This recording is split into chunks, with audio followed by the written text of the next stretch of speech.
CNG के दाम company बढ़ाती हुई नजर आई है। सीएनजी के दाम 2 रुपए प्रति केजी इन्होंने बढ़ाए हैं और पीएनजी के 1.5 यानी कि 1.5 रुपए प्रति एससीएम। सीएनजी प्राइसेस अब तक 22% बढ़ चुके हैं पिछले 2 महीनों में और पीएनजी के दाम 25% पिछले 2 महीनों में बढ़ गए हैं।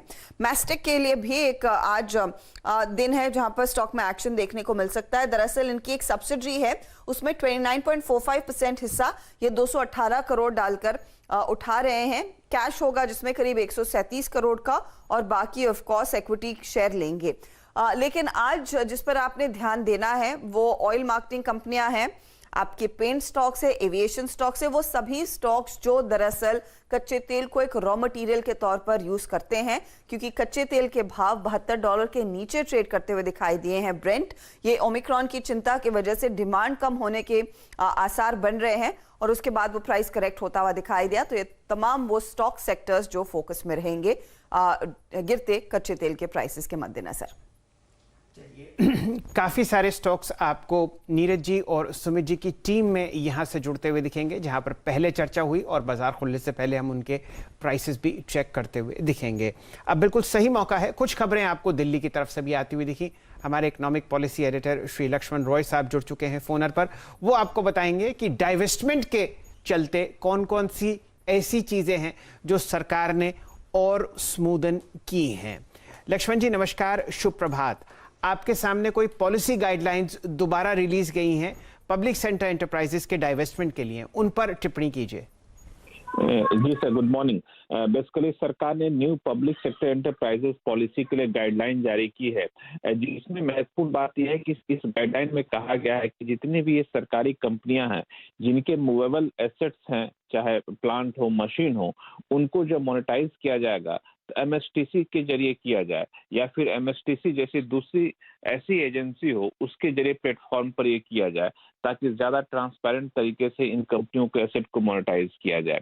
और इसके लिए बता दूं कि ये जो पॉलिसी है उसमें एक बड़ा फेरबदल ये भी किया गया है कि पहले दीपम यानी विनिवेश विभाग के तहत जिम्मेदारी होती थी कि पूरी कंपनी की विनिवेश की प्रक्रिया को अंतिम चरण दे, लेकिन अब उसमें बांट दिया गया है। डिपार्टमेंट ऑफ पब्लिक एंटरप्राइजेस को कहा गया है कि आप कैबिनेट से मंजूरी लेने तक की जिम्मेदारी आपके ऊपर रहेगी, यानी किसी कंपनी के विनिवेश के लिए। और एक बार कैबिनेट से मंजूरी मिल गई किसी कंपनी के विनिवेश के लिए तो आगे की प्रक्रिया जो है, जो ट्रांजैक्शन की प्रक्रिया है, वो विनिवेश विभाग निभाएगा।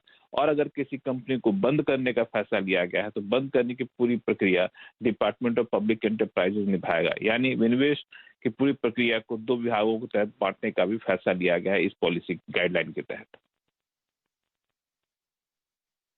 चलिए, तो अगर आप देखें तो यहाँ पर नीतियों में एक महत्वपूर्ण बदलाव और इस पूरी प्रक्रिया में अगर आप देखें एमएसटीसी या फिर किसी दूसरी अगर आप देखें एजेंसी को शामिल किया जाएगा। लक्ष्मण जी बहुत बहुत शुक्रिया आपका इस खबर को समझाने के लिए। एमएसटीसी पे मयूरेश, आपका आउटलुक, आपने पूरी खबर को समझा और आपकी प्रतिक्रिया। हालांकि एमएसटीसी में बीते अगर आप 2 महीने के अंतराल को देखें, समय को देखें, चार्ट स्क्रीन पे लेके आइएगा, एक सिवियर डिप है 540 और ये स्टॉक भी 200 डे एक्सपोनेंशियल मूविंग एवरेज के आसपास बैठा है। हालांकि आजकल याद रखिएगा जिस प्रकार की सेलिंग है, एवरेज का कोई बहुत मीनिंगफुल इम्पैक्ट इन स्टॉक्स पर नहीं पड़ता। आपकी अप्रोच मयूरेश एमएसटीसी पर कैसे देखते हैं इस खबर को आप?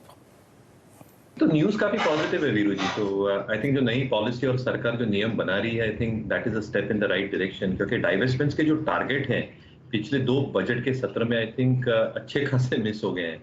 तो आई थिंक एक पॉलिसी वाइज अप्रोच अगर हम रखें तो आई थिंक एक मार्केट को भी संकेत मिलेगा कि government is able to do this in terms of policy guidelines. और जैसे आई थिंक डाइवेस्टमेंट्स होंगे, I think the confidence in terms of public sector enterprises और जो प्राइवेट सेक्टर के लिए आई थिंक स्कोप बढ़ता है वो बहुत बढ़िया हो सकता है। You are absolutely right Veeru ji. I think structure हालांकि खराब हो चुका है generally because of markets as we discussed, but I think news बहुत पॉजिटिव है सारे पब्लिक सेक्टर एंटरप्राइजेस के।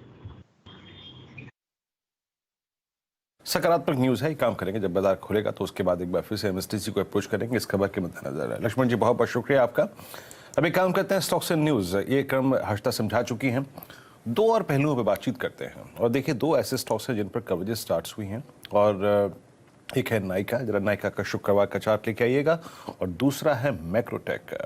और मैक्रोटेक पे व्यू क्या है, नेगेटिव व्यू एक आया है और कारण क्या है समझते हैं यतिन से। यतिन गुड मॉर्निंग, एग्जैक्टली बताइए पहले मैक्रोटेक पे व्यू क्या है और रियल स्टेट पे बहुत समय बाद